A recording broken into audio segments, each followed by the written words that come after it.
Good evening and welcome back to another episode of What's New with ME. I am your host, Ali Mehdaoui, and tonight we are going deep. No skimming headlines, no tribal finger pointing, and definitely no selective empathy. We're talking about global realities, domestic strategy, historic struggle, political continuity, shocking legal news, and how it all intersects with you, the citizen, the voter, the thinker, and yes, even the skeptic. So let's get started.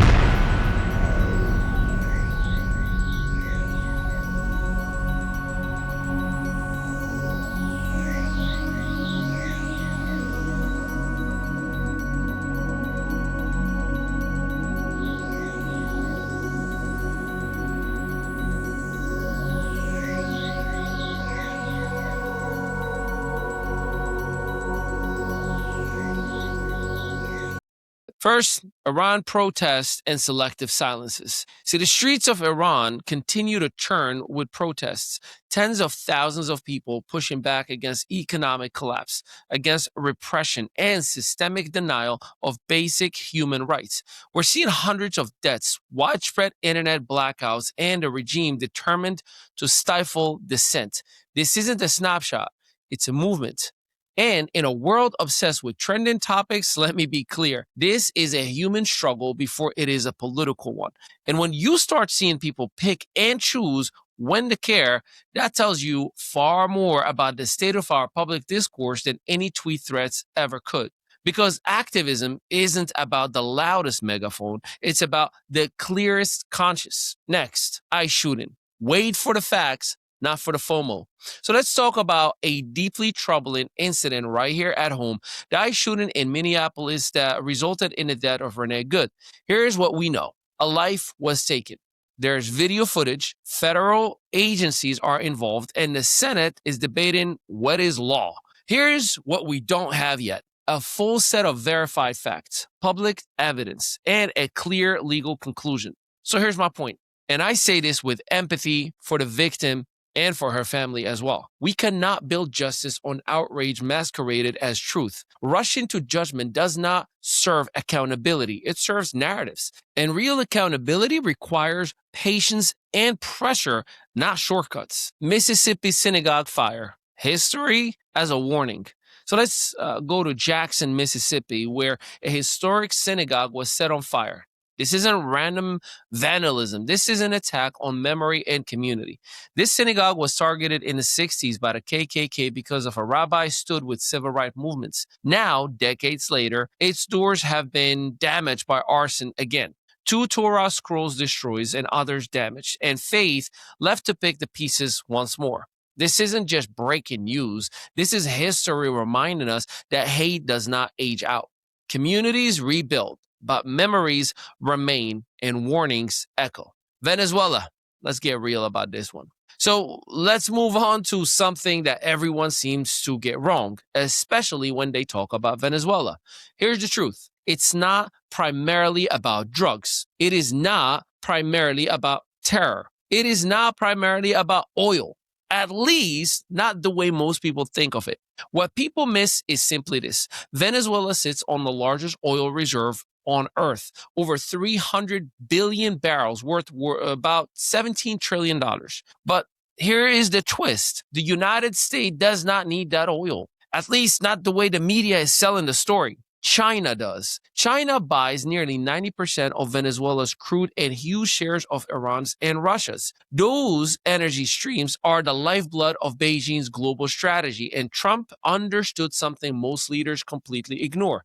Power does not come from owning resources, it comes from controlling who gets them. And now think about that. If Venezuela's oil is destabilized, Iran's exports are pressured, and global supply is disrupted, then China suddenly loses access to roughly 70% of non-US regulated supply. No fuel for Taiwan conflict, no strategy for AI dominance, no BRICS currency to beat the dollar, no shots fired, no war declared. Just leverage. And as Senator Marco Rubio already said, we don't need Venezuelan oil, but we will now allow the hemisphere's energy to be controlled by America's adversaries. This isn't chaos. This isn't luck. This is long-term game strategy. outthinking rivals, reshaping alliances, and winning without asking permission. That's not reckless, that's planning. Immigration, same play, different generation of criticism. So let's talk immigration because this is where hypocrisy gets lazy. We act like today's policies are unprecedented. But here's the reality. Every president from Bill Clinton, George W. Bush, Barack Obama, Joe Biden has enforced tough immigration laws and deportation measures. Trump is painted as unique in here, but these stances have literally been the playbook for decades. The only difference is Trump actually acted on these existing laws. And that clash between precedent and outrage tells you a lot about political narratives. Sometimes the public gets angry not because of something is new, but because someone finally did what others only talked about. Let's switch up to the NFL where the Bears and the Eagles made some crazy highlights. Let's lighten up the mood with some sports, if you will. The Chicago Bears delivered a comeback for the ages. Late game execution, resilience, poise, the kind of game that doesn't just advance a team, it defines a season. Meanwhile, the Philadelphia Eagles face an unexpected exit. Stop right there. This isn't just a game. This is a reminder of how momentum, not reputation, determines the outcome. In life, just like in football, what you do when it counts matters more than what you did when it was easy. And lastly, breaking news, Jerome Powell under criminal investigation. So this just ended literally yesterday.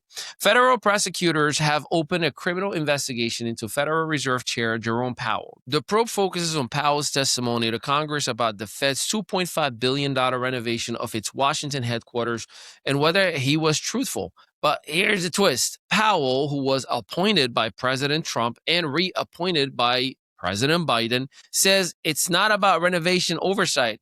He says it's a pretext, a political pressure play aimed to forcing the Fed to lower interest rate.